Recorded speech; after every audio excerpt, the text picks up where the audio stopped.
कितना अजीब दिन था यार। तुम्हें उस लड़की के साथ देखे खून जल गया था मेरा। शुक्र करो कि मुझे पता चल गया, वरना मैं उसको कत्ल करने के इतना करीब थी। वैसे तुमने वहाँ किस पागलपन का मुजाहिरा किया? तुम्हें मुझ पे भरोसा नहीं है ना? हाँ, मुझ पे यकीन ही कर लो एक बार। वो मिस समीना ने मुझे बताया तो मुझे लगा ठीक कह रही हैं। मुझे जो वो समझा रही थी इशारे भी उसी तरफ जा रहे थे। एक्चुअली वो मुझे कह रही थी कि मुझे अपने शौहर पर नजर रखनी चाहिए हर वक्त। अरे यार, मेरी बात सुनो। पता है तुम्हें किस चीज की कमी है? माफी की कमी है। चाहे कुछ भी हो जाए तुम मुझ पे चढ़ दौड़ती हो, माफी नहीं मांगती हो। अच्छा सुनो ना करीम, देखो हम कभी एक दूसरे से कोई बात नहीं छुपाएंगे। हर छोटी बड़ी बात हम एक दूसरे से शेयर करेंगे। देखो ना सब कुछ कितना गलत हुआ, कितनी बेइज्जती हुई हमारी। हाँ बिल्कुल।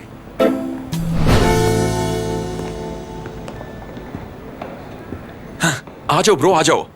मैं एक नया सीजन देख रहा हूं। कसम से दूसरा सीजन तो तबाही है, तबाही। पहले सीजन से भी ज्यादा अच्छा है। इस एपिसोड में हीरो कोई गड़बड़ है क्या? लगता है कोई अहम बात है। तुम्हें कोई अहम बात बतानी है? आयशा के बाबा के कैफे के बारे में मैंने पहले बताया था ना तुम्हें, कि किस तरह उनकी कॉफी शॉप छिन गई थी। उनके किसी करीबी दोस्त ने जाल बुना था, याद है ना? हाँ बिल्कुल। और पता नहीं हमने उस शख्स के बारे में क्या क्या बोल दिया था उस वक्त। कमीना कहीं का। तो वो शख्स मेरे मोहसिन बाबा हैं। क्या बकवास कर रहे हो भाई? किसने बताया ये तुम्हें? मुझे पता चल गया, मैंने वो डॉक्यूमेंट्स देख लिए हैं। वो फाइल वर्कशॉप में पड़ी थी कहीं। मैंने उसको पढ़ा तो उस पे आयशा के बाबा का नाम लिखा हुआ था। जब देखा तो पता चला कि बाबा ने उनकी कॉफी शॉप उनसे छीन ली थी। और पढ़ने पे पता चला कि इस सब के पीछे वजह क्या थी।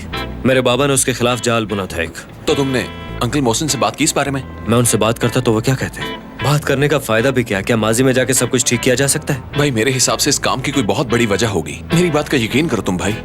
अंकल मोहसिन को हम सब लोग अच्छी तरह से जानते हैं। वो तो कभी दुश्मन के साथ भी बुरा नहीं करते, तो दोस्त के साथ क्यों हाँ, करेंगे? कोई इस बात से इनकार नहीं कर सकता कि अब वो इस किस्म के इंसान नहीं रहे। मगर माजी में क्या था ये किसको मालूम है? हम जिन्हें जानते हैं वो आज का मोहसिन है, लेकिन उस वक्त के मसाइल से हम वाकिफ भी नहीं, तो क्या कहें? तो मसला क्या है? मैं ये बात आयशा से नहीं छुपा सकता यार, मुझे उसको बताना ही होगा। तुम पागल हो गए क्या? मुझे उसे बताना होगा फुरकान, इसके अलावा कुछ भी नहीं। देखो करीम, चलो हम मान लेते हैं कि मोहसिन अंकल ने ऐसा किया होगा और आयशा को बता भी दिया तुमने। देखो भाई, माजी को तो नहीं बदल सकते, तुम सिर्फ और सिर्फ आयशा को खोदोगे। हाँ भाई, शायद तुम ठीक कह रहे हो, मगर आयशा से झूठ भी तो नहीं बोल सकता ना। देखो मेरे भाई, तुम खुद भी नहीं जानते कि उस वक्त जो कुछ हुआ उसके पीछे की हकीकत क्या है। अब फिर से कोई मसला ना बनाना यार, कसम से सब कुछ तबाह बर्बाद हो जाएगा। बैठो, देखो हमें नुकसान नहीं करना अपना।